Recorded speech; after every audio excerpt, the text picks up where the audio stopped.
Bienvenidos a Conversaciones, un espacio de la Asociación Diálogo Ciudadano Colombo-Venezolano que se realiza en colaboración con el Observatorio de Venezuela de la Universidad de Rosario y la Fundación Konrad Adenauer de Colombia. Soy Chomi Las Heras y estaré con ustedes junto a Alejandro Martínez Ubiera. Hola Alejandro, ¿cómo te va?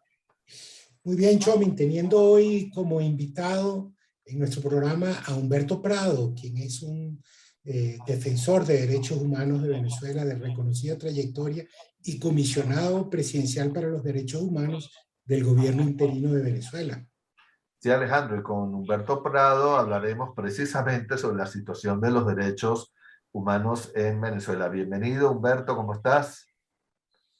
Hola, buenas tardes. Gracias por el contacto. Gracias, Alejandro. Gracias a ustedes, Chomi. Y bueno, nada, listo para conversar. Ok. Mira, Humberto, viste en un periodo histórico bien amplio de 60 o 80 años, ¿cuál sería tu visión de la situación de los derechos humanos en Venezuela? Ahorita Venezuela, por darte un titular, Venezuela está en terapia intensiva en derechos humanos, en vista de que en todos los países se viola algún derecho, pero el sistema que hay ahorita en Venezuela tiene que ver cuando tú lo ves, por lo menos desde el punto de vista de lo que han sido la vigilancia y la observancia de lo que tiene que ver los sistemas de derechos humanos hacia Venezuela. Tenemos, por una parte, el sistema interamericano. El sistema interamericano ha hablado desde la Comisión Interamericana de Derechos Humanos en sus diferentes informes, tanto informes país, informes temáticos, y Venezuela no deja de estar en el capítulo cuarto. Venezuela está junto a Nicaragua, a Cuba, que son esos tres países que están bajo la lupa del sistema interamericano, en vista que son los países que más dan novedades sobre violaciones de derechos humanos en los países de la región. Segundo, la Organización de Estados Americanos, incluso por primera vez, ha contratado a 3 expertos para que levanten ellos un informe de más de 400 páginas donde han entrevistado a más de 500 víctimas, donde tiene una redacción que tiene que ver con temas de desapariciones forzadas, ejecuciones extrajudiciales, detenciones arbitrarias, torturas y hasta violaciones en el área sexual. Y ese viene siendo como el sistema interamericano, pero también tenemos el sistema universal, donde comenzamos por lo menos con la oficina de la alta comisionada, que desde su informe que por primera vez Venezuela deja entrar a un mecanismo para que revisen el país. La alta comisionada saca un informe el 4 de julio del 2019, donde por lo menos da un patrón sistemático generalizado sobre el tema de tortura, sobre el tema de ejecución extrajudicial. Y precisamente ella en esa visita que hace, que la recibieron con violines y la echaron a patadas, porque esa fue la respuesta de parte del régimen inmediata después que sale la señora Bachelet, donde la reciben con violines, como lo dije anteriormente, en el aeropuerto, y después simplemente la echan. Y sin embargo, en el informe deja ver la situación del arco minero, deja ver una situación bien grave que ella dice incluso de que hay que eliminar a la estructura de la FAES, y además de ello habla de lo que es las emergencias, la emergencia compleja que hay en nuestro país. Habla de la migración de más de 5.4 millones de personas que han migrado a diferentes países, y además de ello hace una reunión con organizaciones del movimiento de derechos humanos y uno con las víctimas. donde ella hace un cara a cara con las víctimas, que fue muy importante. Ahora, Humberto, te pregunto una cosa.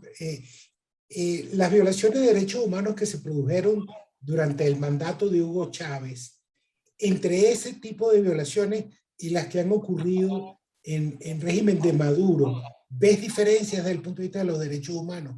¿Hay algo cualitativamente distinto? Bueno, yo creo que si tú revisas por lo menos a mí me tocó revisar 25 sentencias de la Corte Interamericana de Derechos Humanos desde el amparo hasta ahorita que estoy conversando con usted. Y te puedo decir que por lo menos anteriormente existía por lo menos un contrapeso de poder que por lo menos investigaba, ¿no? Y eso no quiere decir que no existiera violaciones de derechos humanos, donde incluso fue confesado por parte de funcionarios de ellos que se reunían para elegir a quién detenían y a quién simplemente hasta desaparecían, ¿no? Pero fíjate que en el tiempo de Hugo Chávez no dejó pasar a ningún mecanismo de derechos humanos. Y Maduro deja pasar a la alta comisionada, ¿no?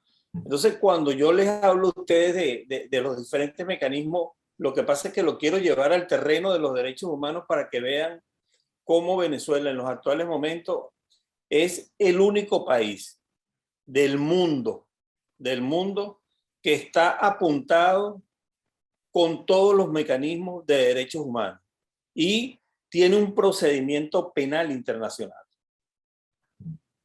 Porque cuando usted ve por lo menos los diferentes mecanismos, que no los he terminado todavía, pero cuando tú ves por lo menos el mecanismo de la alta comisionada, ves el mecanismo de los diferentes grupos especiales de trabajo, desapariciones forzadas, tortura, independencia de jueces y abogados, niños, niñas y adolescentes, siempre hablan de violaciones por parte del Estado.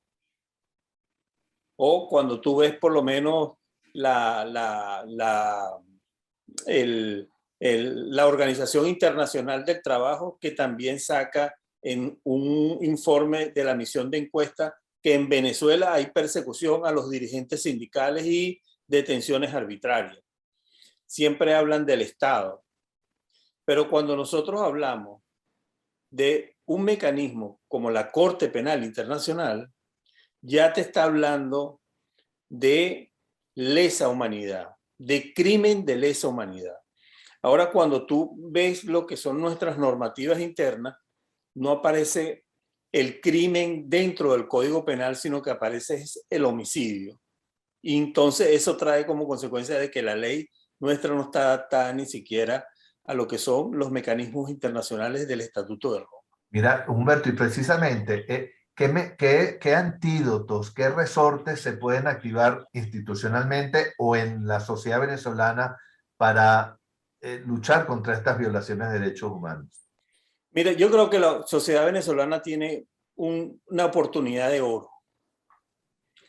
Yo creo que aquí nosotros tenemos muchísimas organizaciones que trabajan diferentes temas, diferentes áreas, diferentes derechos civiles y políticos, económicos, sociales, culturales, ambientales, y también tiene que ver con la parte de migración. Pero yo creo que tiene que ver, mira, ve el siguiente panorama para que tú veas esta fotografía. Cuando tú ves lo que pasó, por lo menos en el tiempo de Videla en Argentina, tú viste por lo menos unas damas de blancos organizadas. Y cuando los guardias de la Casa Rosada, cuando las madres iban a preguntar por sus hijos con unas pañoletas a la Casa Rosada donde tenían a sus hijos, los guardias le decían, giren, giren, giren. Y ellas se pusieron a dar vueltas en el obelisco frente a la Casa Rosada, con las pañoletas en las cabezas. Cuando tú le preguntas, ¿y por qué ustedes se ponían pañoletas? Ella te decía, no, eso no eran pañoletas, eso eran los pañales de nuestros hijos, de los nietos. Y tú viste una organización de esas damas por un mismo fin, que hasta ahorita por lo menos están hasta las abuelas, ¿no? Ya pasaron al nombre de abuelas. Entonces, cuando yo te traigo este campo, voy a uno de que en Venezuela las víctimas tienen que estar organizadas y tienen que estar unidas por un mismo fin. ¿Y cuál es el fin de la mayoría de las víctimas? Que haya justicia. Y que ese anhelo de justicia, por lo menos en ningún momento, a ellas los separe. Porque 3 víctimas cuando reclaman es bueno. Pero cuando reclaman 5.000 víctimas es un problema para el régimen. Entonces, en ese sentido, yo quiero oír de que las víctimas tienen que estar debidamente organizadas. Y esto le corresponde precisamente a las organizaciones de la sociedad civil en organizar en un mismo fin a todas las víctimas. Y no de que esta víctima es mía, esta víctima es de aquel, esta víctima es de aquello, esta víctima no me las toca, y resulta que las víctimas son las más perjudicadas porque lo que quieren tener es justicia, mientras otras personas están simplemente peleándose por espacios que no vale la pena, ni en ningún momento va a buscar lo que está buscando una víctima, que es precisamente de que tú la ayudes a conducirla para que se haga justicia a tiempo. Entonces, yo les hablaba anteriormente de lo que eran los mecanismos, porque es muy interesante, Alejandro y usted, porque cuando tú ves por lo menos la oficina de la alta comisionada, cuando tú ves la misión internacional de hechos, que su mandato fue prorrogado por 2 años más para investigar en Venezuela sobre el tema de desaparición forzada, ejecución extrajudicial, detenciones arbitrarias, tortura, y le agregaron una que tiene que ver con violaciones sexuales también, y que en el mes de septiembre, ahorita tenemos nosotros que esperar un informe de la misión internacional que tiene que ver con la justicia. Este informe va no como el primero, que simplemente calificaron desde Maduro para abajo que están comprometidos con lesa humanidad. Este va hacia el tema de la justicia. Y mire cómo son las cosas tan importantes en este sentido, donde hay que ir avanzando con los tiempos y en lo que está por lo menos desarrollándose. En el tema de justicia, yo lo interpreto humildemente de una manera de ver por lo menos lo que está pasando en materia de derechos humanos en mi país. Cuando usted ve lo que pasa en la Corte Penal Internacional, ¿qué es lo que se está discutiendo ahorita para ver si pasamos o no pasamos a la cuarta etapa que tiene que ver con la investigación? Si en Venezuela existe interés de la justicia para juzgar a los responsables. Eso es todo. Y usted, como yo, sabe de que no hay en ningún momento interés de llevar a la justicia a los responsables de todos estos crímenes que se han cometido en Venezuela. Y por eso precisamente se está analizando si aquí entra la complementariedad que tiene que ver con la Corte Penal Internacional. Ahora, ¿qué está haciendo la Misión Internacional de Hechos? Ellos están investigando sobre el sistema de justicia. Ellos van a entregar un informe, yo estoy seguro que va a tumbar más de uno, porque va a hablar del área del Ministerio Público, va a hablar del Poder Judicial, va a hablar de todo lo que son los operadores en esta área en particular. Y ese informe va a tener un valor muy importante. Primero porque son expertos independientes y que vienen designados por el Consejo de Derechos Humanos para realizar una investigación in situ y que no los han dejado entrar, sino que lo están haciendo desde afuera de Venezuela. Y eso va a dar por lo menos pie, estoy seguro, de dar pie a que el fiscal de la Corte Penal Internacional tome de una vez por todas la decisión de pasar a la fase de investigación.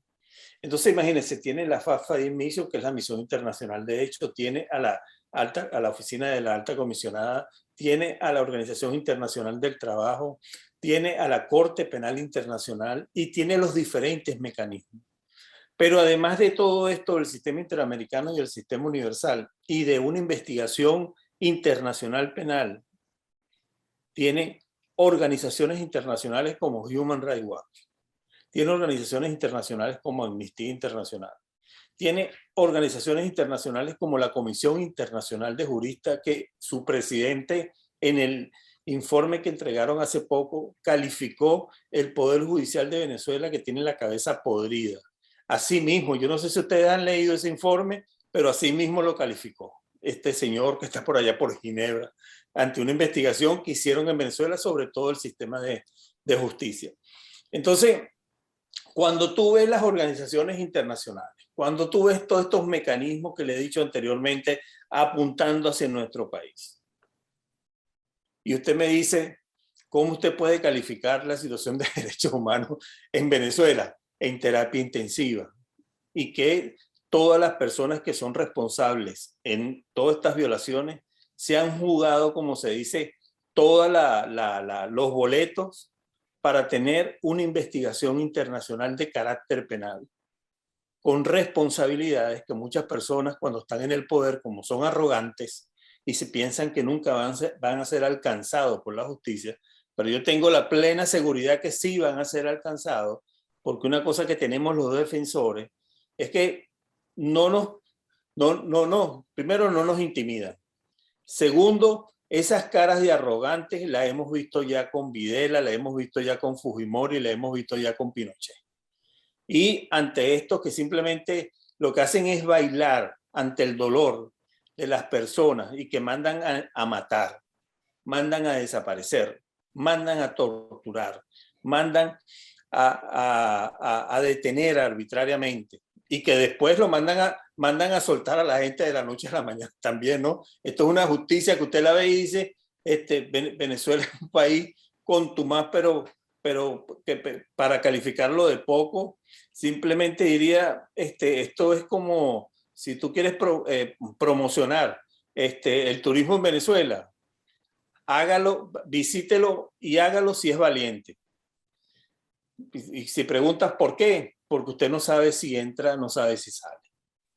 Bueno, muchísimas gracias, Humberto, por acompañarnos en el día de hoy. Lamentablemente es una entrevista muy corta y ya se nos ha ido el tiempo. Los esperamos la próxima semana en una nueva emisión de conversaciones de la Asociación Diálogo Ciudadano Colombo-Venezolano. Pueden seguirnos también por nuestras redes, así como las del Observatorio de Venezuela, de la Universidad de Rosario y de la Fundación Konrad Adenauer en Colombia, así como por el portal de talcualdigital.com en Caracas. Hasta luego, Humberto. Chao.